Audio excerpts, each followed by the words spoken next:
What's happening in the world coming up on NTD News. First, our top stories. It's the deadline for all 19 defendants in the Georgia election indictment. We have the latest on the ground and how the former president has reacted since his surrender last evening. Pennsylvania is in the hot seat. A Watchdog group is accusing the Keystone State of violating federal election rules. With nearly 400 still missing in the devastating Maui fires, police publish a list of names put together by the FBI.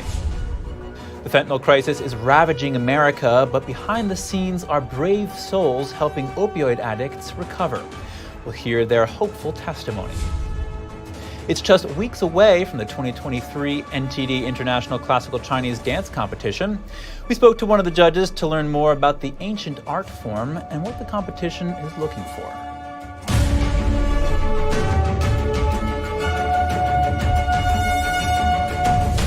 Welcome to NTD News Today. I'm Chris Beers. Our top news: it's the deadline for all 19 defendants to surrender to a Georgia jail in relation to criminal charges for challenging the 2020 presidential election results. All 19 have surrendered, including the former president who came yesterday evening. For more on this unprecedented moment in American history, I spoke with Epoch Times reporter Janice Heisel.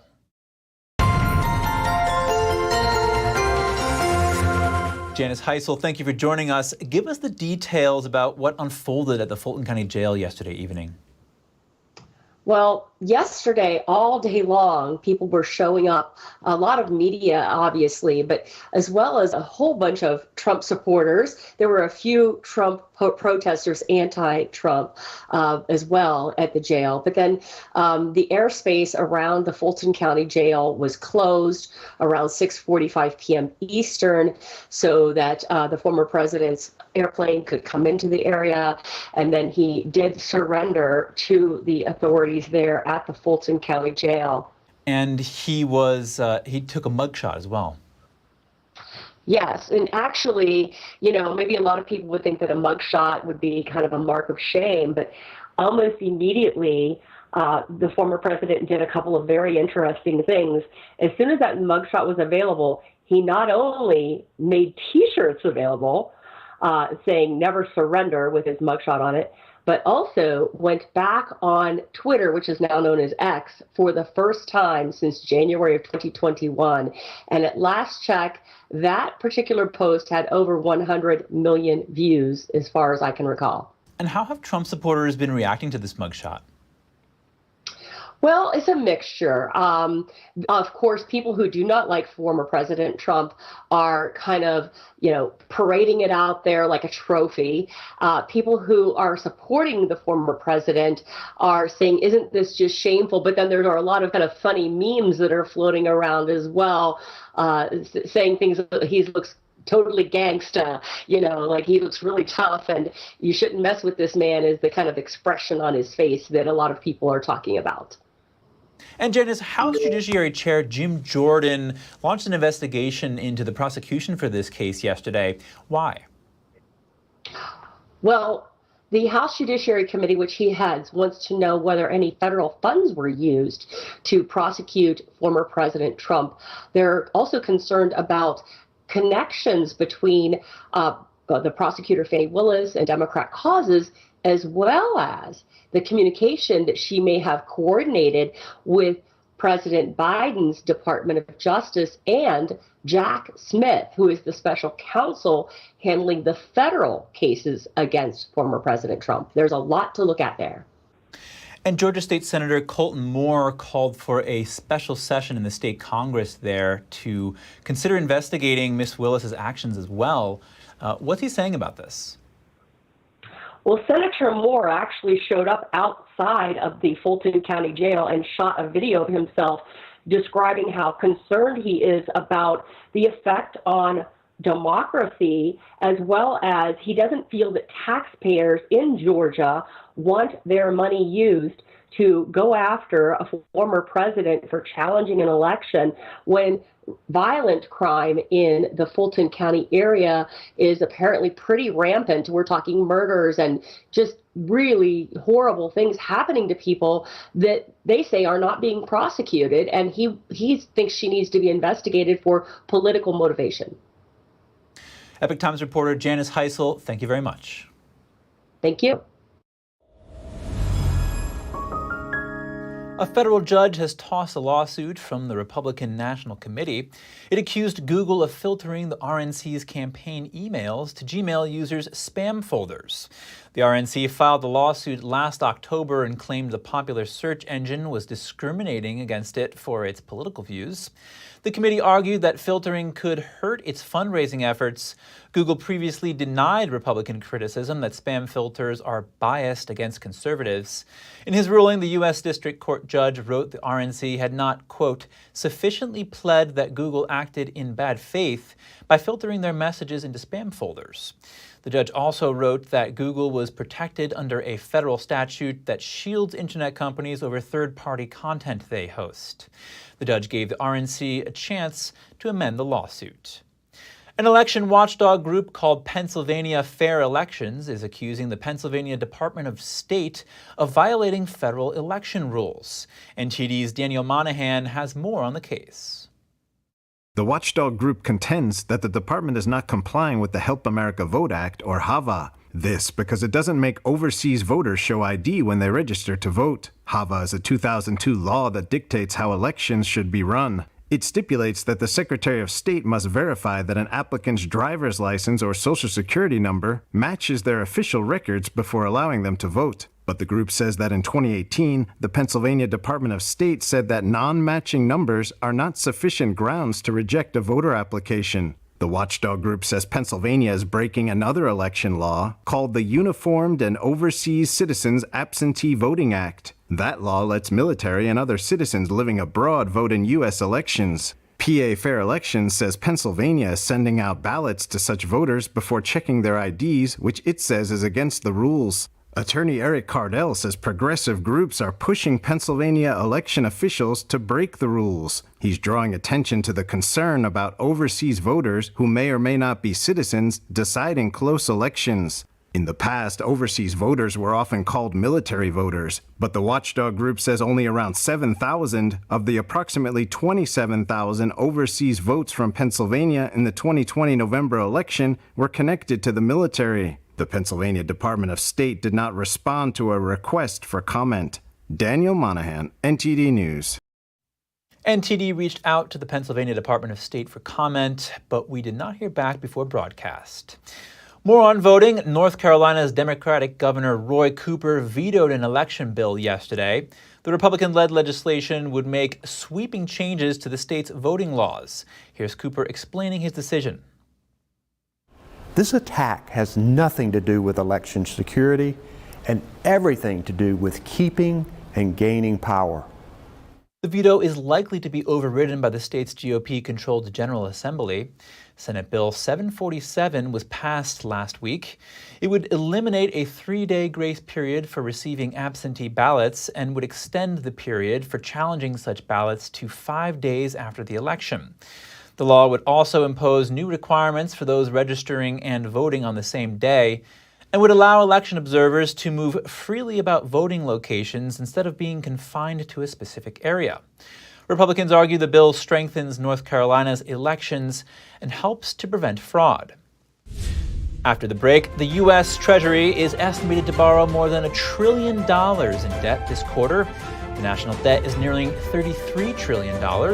More in just a moment here on NTD News Today.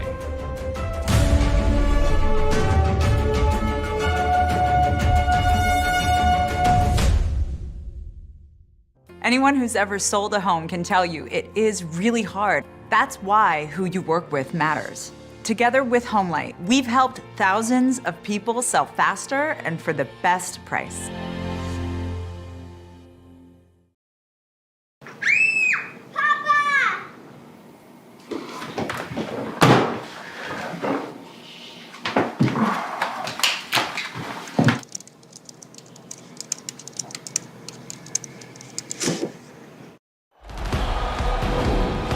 This is it, the culmination of everything our young athlete has worked for these past months. He's filled with determination. You can see it in his face. Is today the day he overcomes? And here we go. There is no defense in the world that will keep him at bay. He's on fire. Nothing can stop him. Watch him as he heads towards the goal. Oh, he's blocked hard. But that doesn't stop him. He's a warrior. He's back up. His eyes are on the goal. He's set up for the shot. He shoots. Goal! Achieving goals like this is only possible with the monthly support of people just like you. Please call the number on your screen right now and give your monthly support to Shriners Hospitals for Children so other children can reach their goals too. We will send you your very own Love to the Rescue blanket as a reminder of the love you're giving us. Because of monthly support of people like you, nothing is stopping me from achieving my goals. And here we go. There is no defense in the world that will keep him at bay. He's going left. Oh, he fakes right and continues. Look at those moves. He takes the shot. Goal!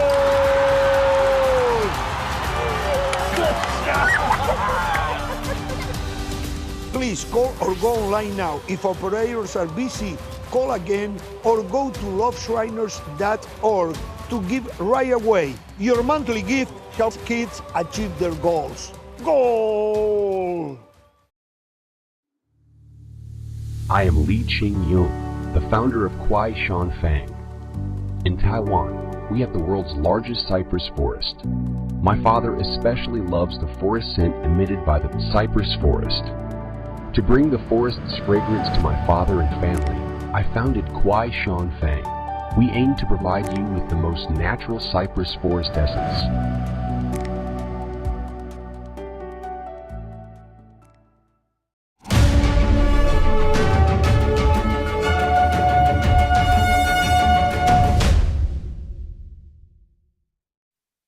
Now back to the Fulton County Jail. NTD's Melina Wisecup is on the ground where she's been tracking this case all week. Melina, tell us about the surrenders and what's next. Good afternoon, Chris. Yeah, so the last of the 19 defendants, Reverend Stephen Lee, did just surrender to the jail, and he did have sort of a last-minute support, which actually allowed him to leave the jail today. As of last night, he wasn't sure if he would be bailed out. So he did speak to his attorney after he left the jail to hear about that experience from last night. We'll show you that in just a moment. But just a quick recap from what happened for former President Trump yesterday. He surrendered here to this jail at 7:30 p.m., not on this side where all of the supporters were right behind me yesterday, but on the other side, which is about half a mile down the road, there was less of a media presence over on that side. Trump was in and out very quickly. He did have his mugshot taken, which he has since posted himself on X, formerly known as Twitter, making his first comeback on the social media platform. Trump is now using this. Of course, they say a photo is worth 1,000 words. Trump is now using this to raise campaign dollars. He's already started selling merchandise for this. So it will be interesting to see how both sides of the political spectrum are using this mugshot in the 2024 presidential campaigning. So we're going to show you what former President Trump had to say to reporters about this fourth indictment, as well as that interview we just had with Reverend Stephen Lee's attorney, who is one of those 19 defendants. Take a look. I really believe this is a very sad day for America. This should never happen. If you challenge an election, you should be able to challenge an election. I thought the election was a rigged election, a stolen election, and I should have every right to do that. As you know, you have many people that you've been watching over the years do the same thing, whether it's Hillary Clinton or Stacey Abrams or many others. When you have that great freedom to challenge, you have to be able to, otherwise you're going to have very dishonest elections. What has taken place here is a travesty of justice. We did nothing wrong. I did nothing wrong. And everybody knows it. I've never had such support.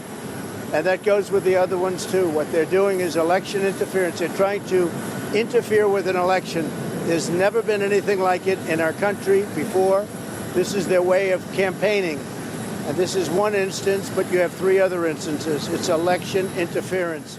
As of about 9 o'clock last night, that fund had garnered about $4,000 in contributions. When we left Chicago this morning, he was unbelievable. He thought the hand of God working through silk had made it so that he could go home today. So as we just mentioned, that last person you just heard was the attorney for Reverend Stephen Lee, who was the last of the 19 defendants to come here and surrender today. His attorney was speaking about how he got last-minute support to be able to be bailed out of the jail. Many of the co-defendants did already have those bail agreements in place, meaning they had a quick booking process in and out. There was one that did not, Harrison Floyd. He stayed in jail overnight, as a matter of fact. Now, so all 19 defendants have surrendered, including former President Trump, as we mentioned.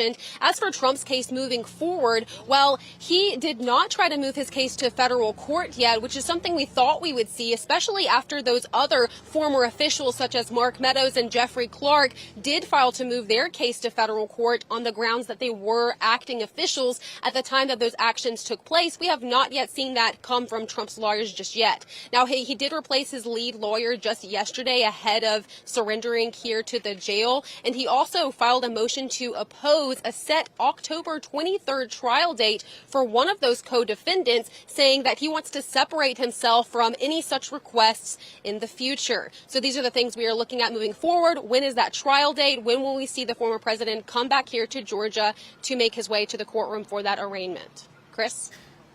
Incredible. Thank you, Melina. A U.S. military aircraft has crashed near a San Diego Marine Corps airbase. One person was on board. Now a search and rescue operation is underway. The FA-18 Hornet crashed in a remote area east of San Diego Marine Corps' Air Station Miramar. The condition of the pilot is not known. The aircraft crashed on government property. No structures on the ground were damaged. The Hornet is the first U.S. military aircraft designed for all-weather combat. It's not currently in production, but a newer Super Hornet variant is still being made. The Marine Corps began using it in 1983 and the Navy in 1984. The military plans to revive it from service to retire it from service in 2023. The Federal Aviation Administration announced it will invest millions into airports nationwide after a number of near-fatal collisions. Multiple close calls over the past year were confirmed by both the agency and the National Transportation Safety Board. Earlier this year, Transportation Secretary Pete Buttigieg highlighted a rise in mistakes, including those on runways, during plane pushbacks at gates, in control towers, and on flight decks. To address the issue, the FAA will allocate over $120 million to prevent runway incursions and support airport infrastructure projects. Another challenge is the number of fully trained air traffic controllers has decreased by 10% over the past decade, despite a 5% increase in airport traffic. Nearly 400 people are still unaccounted for in Maui County after the devastating wildfires earlier this month. Officials released a validated list of names put together by the FBI. We're releasing this list of 388 names today because we know that it will help with the investigation. But we're also balancing that because we do know that once those names come out, it can and will cause pain for some folks that are affected by this. Police hope it can be used to help identify anyone on the list who is actually accounted for. Officials have said at least 115 people died, making it the deadliest wildfire disaster in the U.S. in more than 100 years. Crews have searched 100% of the single-story homes in the disaster area. They're now going through multi-story homes and commercial properties. Turning to Michigan, flights are resuming out of Detroit. Roads at the city's largest airport have reopened following flooding yesterday from storms. The tunnels connecting to the McNamara terminal flooded overnight into Thursday and were closed. The FAA says there are still ground delays at Detroit Metropolitan Wayne County Airport due to the prior ground stop. According to tracking site FlightAware, nearly a fifth of flights originating in Detroit were canceled yesterday. Multiple carriers were affected. Delta, with Detroit as one of its hubs, is hit the hardest with 96 flights scrubbed. More than $1 trillion. That's how much the U.S. expects to borrow for the current quarter. NTD Business's Don Ma has more on the Department of Treasury's announcement. And here to talk to me is Jarek Georgino, NTD contributor and risk consultant in the greater LA area. So the U.S. Treasury is expecting to borrow more than $1 trillion of debt in the current quarter. I mean, to me, this is just a huge amount of debt in such a short time. I think a discussion about debt can be very nuanced, and we'll go into more detail later. But first, let me just get you what you think about this. Are you concerned about what's happening? I'm very concerned, Don. Our society as a whole did not necessarily have a great example set for them in terms of tone at the top by our federal government. And when it comes to our federal government and its reckless spending policy, the scary part, though, is that the federal government has a printing press. Your average American can't print more money at home and cover their losses. The U.S. government can, and it does. And it also issues more and more treasury bonds, takes on more and more debt with the public, and sometimes with other countries, and at times with our adversaries. It's very concerning.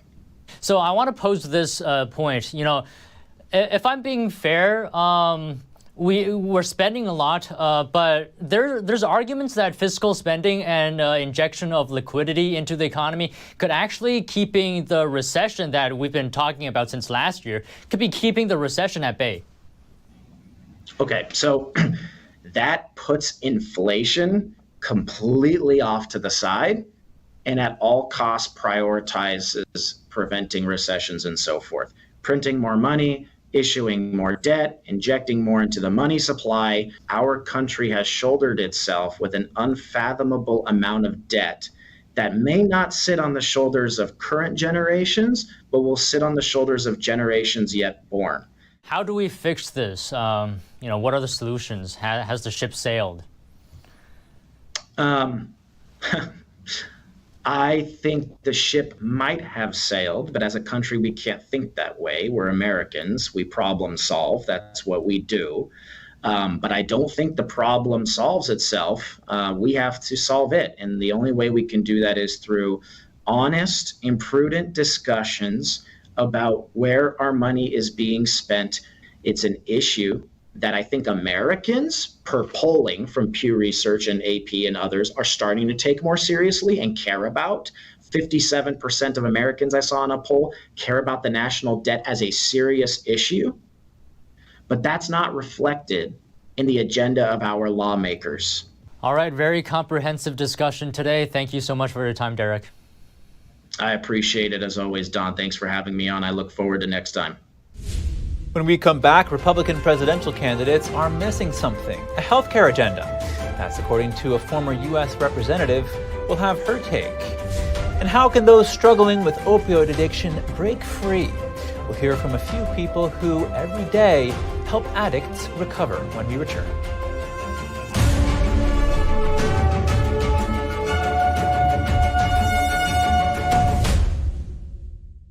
Our next installment of America's Hope, we talked to two men who were very influential throughout the world, Rabbi David Wolpe and Dr. Raleigh Washington. They'll talk to us about how we find meaning and hope in difficult times. That's on our next edition of America's Hope.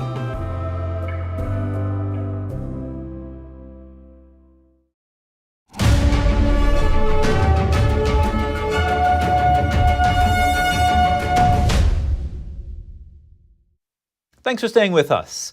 Republicans have forgotten a key issue, healthcare. That's according to Anne-Marie Burkle, former U.S. representative and former commissioner for the U.S. Consumer Product Safety Commission. Let's hear what she has to say.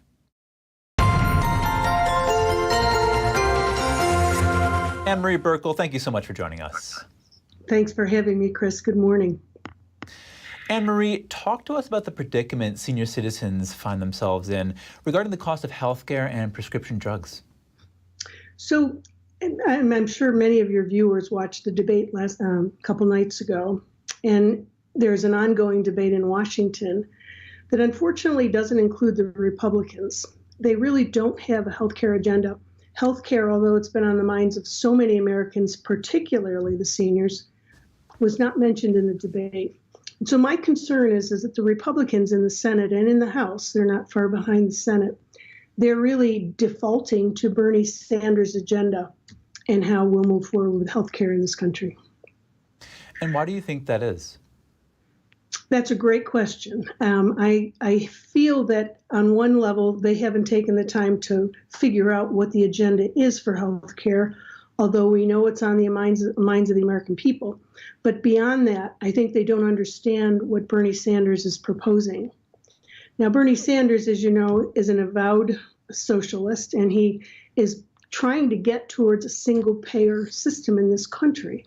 So anything he does is going to be towards that end. And so it's perplexing to me why the Republicans would support anything that he proposes. Now, how does inflation factor into the situation senior citizens are facing? So senior citizens, I mean, for the most part, they're on a fixed income. And so for them, when their energy prices go up, the gasoline for their car, the food prices go up, and then on top of that, their healthcare costs go up, both the deductible, the out-of-pocket, as well as the drugs, that becomes a substantial problem for them, and it is on their minds greatly. And let me just talk a minute about what Bernie Sanders is proposing, because when you talk about the cost of drugs, what he is proposing will increase the cost of drugs. And I'll pause here because so the viewers understand, Bernie Sanders is the chairman of the Health Committee in the Senate, so health policy comes out of his committee. He's proposed legislation that would significantly limit what a PBM does, and I'll explain what that is. That's a pharmacy benefit manager, but it is the entity that negotiates for your healthcare plan with pharma to get the cost of drugs lower in your healthcare plan. And so it's estimated that a PBM saves each person in this country about $1,000 a year on drug costs. Understood. And what proposals do you think senior citizens would like to hear from Republican candidates? So if I were advising one of the presidential candidates or someone in the Senate, I would say you've got to really be focused on the patient and free market solutions to these problems. We want competition. And so we need to have really a modernization of the FDA and the way they handle patents so that drugs can come off of the patent and become generics. Anne-Marie Burkle, thank you again. Thanks so much for having me, Chris. There's hope behind the scenes of the opioid crisis. That's according to recovered addict Roger Garrison. In the first part of our two-part series on opioid addiction, he told us his story of recovery. In this part, we'll learn what Roger and others say and do to help addicts. Once you get clean because you want to get clean, then everything else automatically is going to get better. That's really the way it works. I think the very first thing is accepting that you have an addiction, whatever that may be, and then formulating a game plan to get well. The voices of those helping addicts recover are inspiring, but what do they do to help? I think the greatest way that an addict is being personal is a one-on-one situation where you're at a facility, you're at a 12-step meeting, and you can obviously see someone needs help. They need advice. They need someone to tell them that there is hope, that you do recover, and you can have a life without drugs. And what about the drug rehab facilities we hear so much about? We spoke with Caitlin Snitchler, the program director at Chop Tank Recovery in Greensboro, Maryland. So Chop Tank is a 3.1 level of care, which really lets people come in after they've been in treatment for inpatient level of care, where they can get kind of a step in between going from inpatient level of care to then independent or sober living on their own. And it's really kind of building that trust in themselves, and then also with the staff that are still there to help guide them and help make sure that they're continuing their care that they had already started. The people who live there, they're living together for quite some time. So they become almost like their own subculture of them with themselves, of being able to support and talk things out. 3 million people in the U.S. have had or currently suffer from opioid addiction. But despite that, those on the front of the addiction war all have messages of hope. That's where the hope is that you see it every day. There are people who are doing well that are really fighting hard for other people to believe that if I could do it, you could do it. If I've been to prison and had to go through drug court 5 times or whatever their story is, you can do it too. When you do come through difficult times, when you do come through your addiction and you've found help and you are living in recovery, it's just a beautiful, beautiful experience. Some say recovered addicts like John and Roger are the hope behind the scenes of the opioid crisis. Roger's response? We are. I don't know. We are the hope. We're here doing this. We're carrying a message. We've been through a lot. We've gotten through horrible times, yet here we sit. My life is great. Yes, that's the hope. An opioid manufacturer is backing down on its promise to pay $1.7 billion to those harmed by the opioid crisis. Mallinckrodt Pharmaceuticals is one of the largest generic opioid manufacturers in the United States. Previously, the manufacturer agreed to pay the money out over 8 years to state and local governments and people who had filed lawsuits against the company. But in a regulatory filing this week, Mallinckrodt said it has filed for bankruptcy yet again, the second time in 3 years. The company is asking to now make a final payment of just $250 million. That request still needs to be approved by the bankruptcy court. The Justice Department filed the suit against the company in 2019, charging that it knowingly paid illegal kickbacks as part of an elaborate scheme to make millions of dollars and stick taxpayers with the bill. When we come back, over 10 years after Superstorm Sandy devastated New York with flooding, a protection plan arrives, but some experts say it's not enough. And Europe is cracking down on disruptive demonstrations by environmental activists. It's seeking to criminalize extreme protest actions. More shortly here on NTD News Today.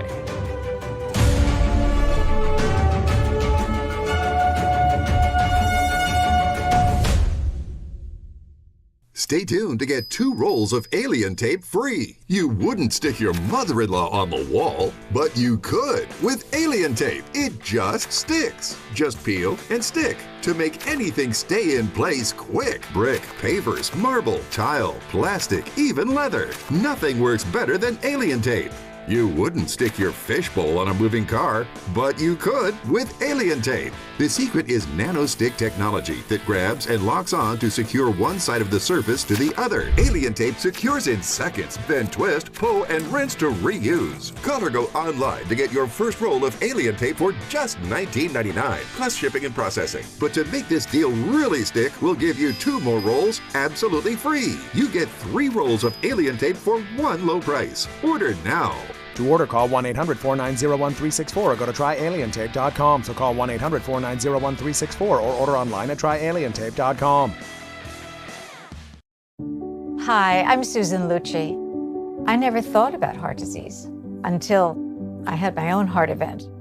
I received 2 stents in my arteries, stents developed through research funded by the American Heart Association. Those stents saved my life. I have met so many survivors. Each of them tells a story that can be so helpful to women out there. Everything was pretty good. It was a very happy life. I was given the diagnosis that I had peripartum cardiomyopathy, which is basically a pregnancy-induced heart failure. They told me my only chance was a heart transplant. And the American Heart Association helped make that possible. Their research helped save me. I think everyone should support the American Heart Association. Call now or go to helpheart.org. For only $19 a month, just 63 cents a day, you can help fund the next medical breakthrough. Get the next person trained in CPR, the next hospital certified in high-quality cardiovascular care. You can be part of that very important work that the American Heart Association is doing to save lives everywhere. Give $19 a month with your credit card, and we'll send you this special t-shirt that you can wear to show that you are helping save lives. I'm grateful for just every day that I get with my children. I am very thankful for the American Heart Association. Heart disease is America's #1 killer, and your support now can help save your life or the life of someone you love. Listen to your heart. The only reason I'm here today is because I did. So please call the number on your screen or go to helpheart.org now. Join me as a monthly donor today and help save even more lives. Welcome back. If you're just joining us now, here are some of today's top headlines. All 19 defendants in Trump's Georgia case have surrendered at the Fulton County Jail. A historic mugshot of the former president went viral on social media and on his campaign website. An election watchdog is accusing Pennsylvania of violating federal election rules. The state allegedly isn't requiring IDs from overseas voters when they register to vote. Maui officials made public the names of nearly 400 people still missing. Police hope this will help identify anyone on the list who is accounted for. The search is now turning to multi-story homes and commercial properties. Dollar Tree is taking a defensive approach to shoplifting. The CEO's new plan includes no longer stocking certain items at stores where they tend to be stolen. Other plans include moving some items behind checkout counters and putting some items behind locks. More companies are trying to protect themselves from shoplifting and organized retail crime. Kohl's said it was using cables to secure products in stores and only offering in-store testing of beauty products. It's also having more staff in fitting rooms and having more workers near the front doors. Target and Walmart have also spoken out about the rise in crime recently. A National Retail Federation survey shows that retail outlets suffered $94.5 billion in losses in 2021, primarily from theft. Speaking of theft, a California man was detained for stealing $1.8 million in luxury items from a hotel room. He then allegedly sold the stolen goods to a Florida buyer. The victims were from Brazil and staying at the Peninsula Beverly Hills Hotel in California for a fashion event. They said they didn't know the suspect, Jobson DeCastro. DeCastro took an Uber to the hotel and allegedly tricked hotel staff into giving him a key to the victim's room. He made multiple Uber trips to the hotel and also charged food to the victim's room account when he ate at the hotel bar. Authorities say he messaged a buyer for the stolen goods over Instagram. The buyer's store was located in Miami, and DeCastro allegedly brought the stolen items there.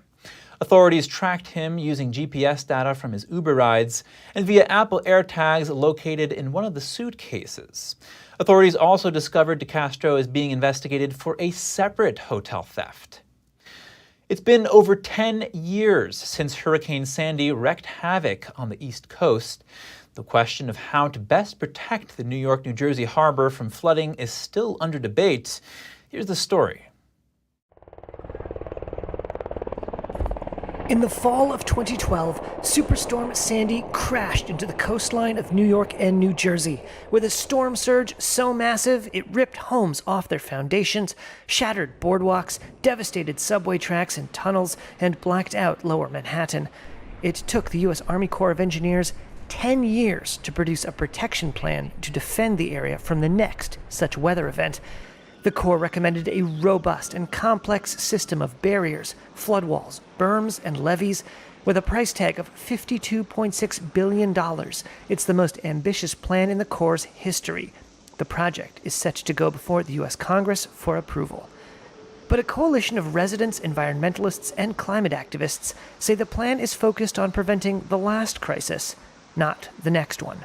One of the biggest problems with the plan is that it started out with too narrow a focus. So when the Corps does a project, they can do a single hazard project or a multi-hazard project. And they started this project as single hazard, only looking at storm surge impacts. Tracy Brown is the president of Riverkeeper, a nonprofit aimed at protecting the Hudson River and New York's drinking water.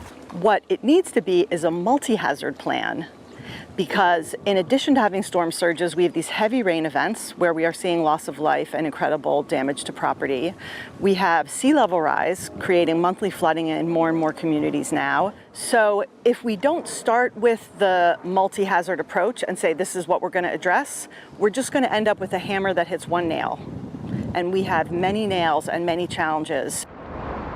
Some of the proposal envisions walls that might sever New York City residents from the rivers around them. Andrew Kruchkovich is with Columbia University's Climate School. In Greenpoint, Brooklyn, Long Island City, Queens, and then also on the lower west side of Manhattan along the Hudson River, what's proposed are approximately 12 to 20 foot high seawalls. So this will change our experience with waterways, with the coastal areas of New York City, areas that have really brought the city together, both for New Yorkers and also millions of visitors as well. And the challenges are changing. In September 2021, Hurricane Ida delivered flash flooding in the city and further upstate that killed at least 26 people without a storm surge. Other threats include wildfire smoke from Canada and summer heat waves. Activists say there's still time to change the Army Corps of Engineers' plan for New York, but they need to listen to locals. So we're at a moment now where our local leaders, the governors of New York and New Jersey, can say to the Corps, we don't approve this plan, we want something different, we want multi-hazards, let's continue to work on it, let's partner and get something better that then goes to Congress. We're not seeing any indication yet that that's going to happen, and that's where we're trying to get the message out and call for our local representatives to come to the table. European authorities have had enough of environmentalists' attention-grabbing tactics. Multiple countries are cracking down on disruptive or damaging forms of protest. They've thrown soup at a Van Gogh painting, glued their hands to roads, blocked traffic, sprayed paint and cut off oil pipes. What is worth more, art or life? Thousands of activists across Europe demanding urgent government action against climate change have been met with a crackdown in multiple countries. Lawmakers in Germany, France and Britain are turning up the heat to make actions like this illegal. France and Britain have passed new surveillance and detention laws, with Britain making it illegal to lock or glue yourself to property.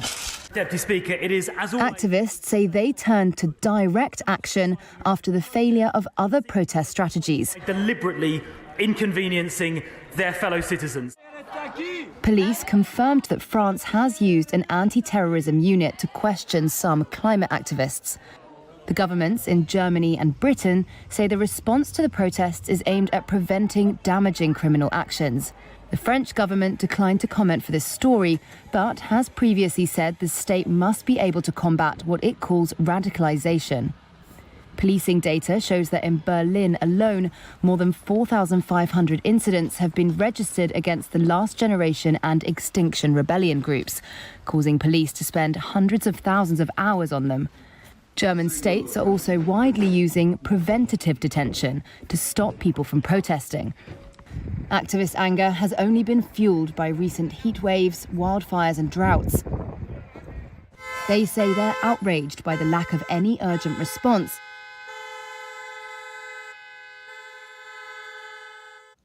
For a symbolic €1, Dutch brewer Heineken sold off its entire operation in Russia. That was despite cumulative losses that may top $300 million. Russian manufacturer Analyst Group is taking over 100% of Heineken's Russian shares, along with 7 breweries. As part of the deal, Analyst Group will provide all 1,800 employees with employment guarantees over the next 3 years. Heineken's CEO said the purchase allows the company to exit Russia in a responsible manner. The brewer initiated the withdrawal process in March 2022. A slew of multinational companies were seeking to pull out of Russia after its invasion of Ukraine, but many faced challenges like punitive taxes by the Kremlin. When we come back, beyond technique, classical Chinese dance emphasizes traditional culture and self-cultivation. We hear more from a judge for the NTD Classical Chinese Dance Competition. And a Russian designer makes traditional headdresses with a modern twist. Her glamorous creations are particularly popular among fashion photographers and beauty contestants. And a surprise visit to Times Square by tennis superstar Novak Djokovic. He had some free tips for young tennis fans. We'll be back with more soon after the break.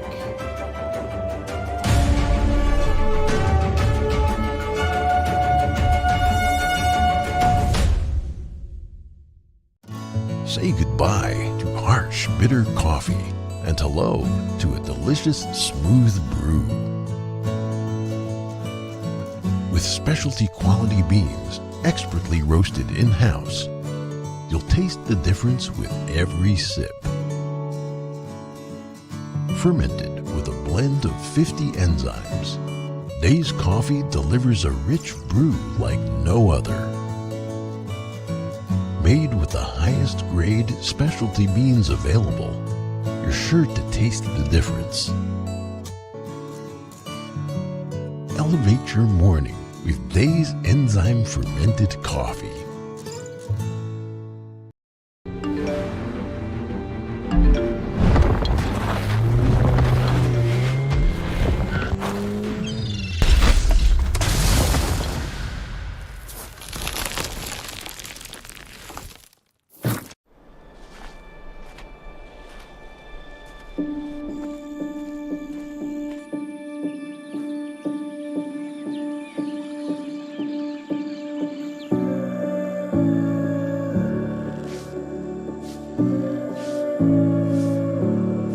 One in 5 children worldwide are faced with the reality of living without food. No family dinners, no special treats, no full bellies. All around the world, parents are struggling to feed their children. Toddlers are suffering from acute malnutrition, which stunts their growth. Kids are forced to drop out of school so they can help support their families. COVID, conflict, inflation, and climate have ignited the worst famine in our lifetime. And we're fed up. Fed up with the fact that hunger robs children of their childhood. Fed up with the lack of progress. Fed up with the injustice. Help us brighten the lives of children all over the world by visiting getfedupnow.org. For as little as $10 a month, you can join Save the Children as we support children and families in desperate need of our help. Now is the time to get fed up and give back. When you join the cause, your $10 monthly donation can help communities in need of life-saving treatments and nutrients. Prevent children from dropping out of school. Support our work with communities and governments to help children go from short-term surviving to long-term thriving. And now, thanks to special government grants, every dollar you give before December 31st can multiply up to 10 times the impact. That means more food, water, medicine, and help for kids around the world. You'll also receive a free tote bag to share your support for children in need.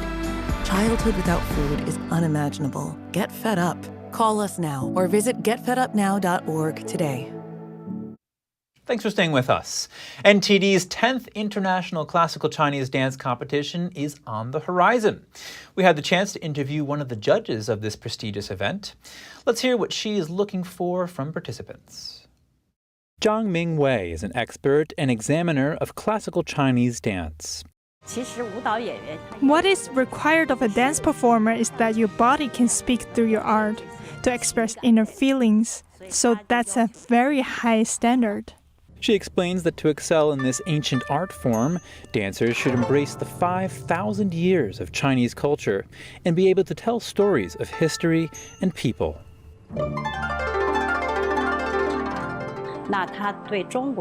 To perform well in classical Chinese dance, one must love Chinese culture and strive to enhance their understanding of it.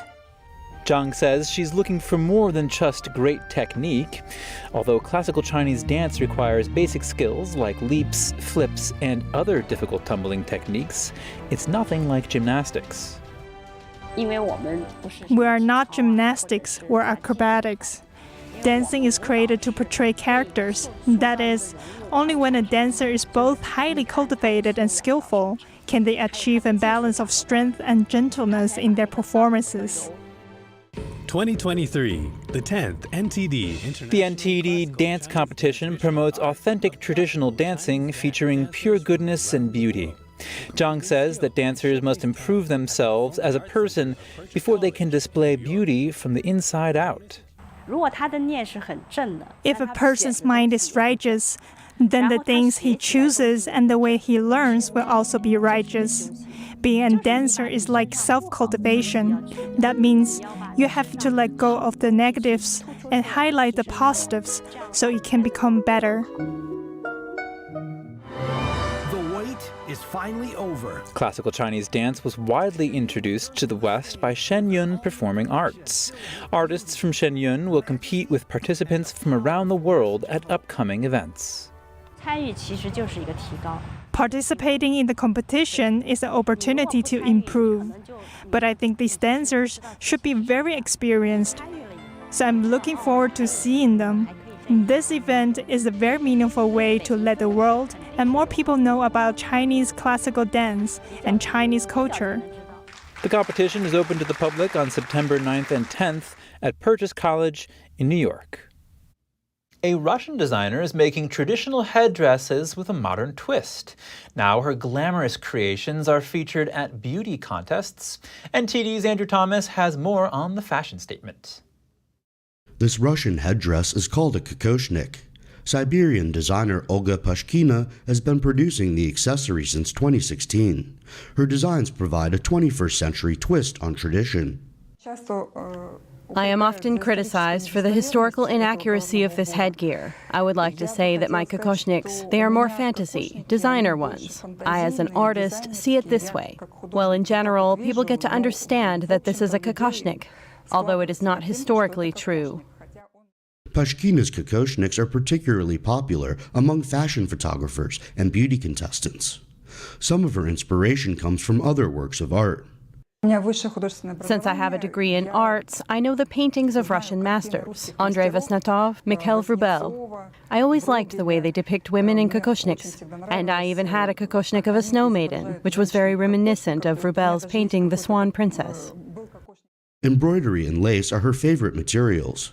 Her kokoshniks cost between $400 and $500. Here you can see that I sign each pattern as to what year, for what event it was made. Of course, I first try it on myself, and then I make such a kokoshnik according to this pattern. Beauty contest participant Anna Barantseva's kokoshnik is part of a witch costume. My headdress is splendid. It's such an incredible kokoshnik. I saw it on the internet. I found the girl who owns it now. We made a very serious logistical plan to bring it from Kemerovo City, and now I have it on my head. Contestant Ekaterina Ivanova ordered her bluebird costume from Pushkina after seeing the artist's work. Olga Pushkina approaches everything creatively and uses beautiful, interesting materials. That is, this is not just a costume that is made according to a sketch. It is a costume in which the soul is invested. Now, fashionistas and designers will have to determine if the traditional headdress is really back in vogue. Andrew Thomas, NTD News. Free tennis tips from world number 2 Novak Djokovic. The tennis superstar played on a pop-up court in Times Square as he prepared for next week's U.S. Open. The event was part of a campaign for a hydration brand that Djokovic has partnered with. Some youngsters were seen playing with the 23-time Grand Slam winner. Djokovic is a frightening prospect heading into the U.S. Open after defeating world number 1 Carlos Alcaraz in Cincinnati last week. If you're trying to stay cool, Sunday might be the perfect day for a movie. About 3,000 theaters across the country are offering $4 tickets for National Cinema Day. AMC Theaters and Regal Movies are participating and offering discounted popcorn. It's part of a promotion sponsored by the National Cinema Foundation. All movies out in theaters are included in the deal. Last year's inaugural event saw 8 million people head to the movies. To buy tickets or to see if your theater is participating, go to nationalcinemaday.org. Thank you for tuning in today. I'm Chris Beers.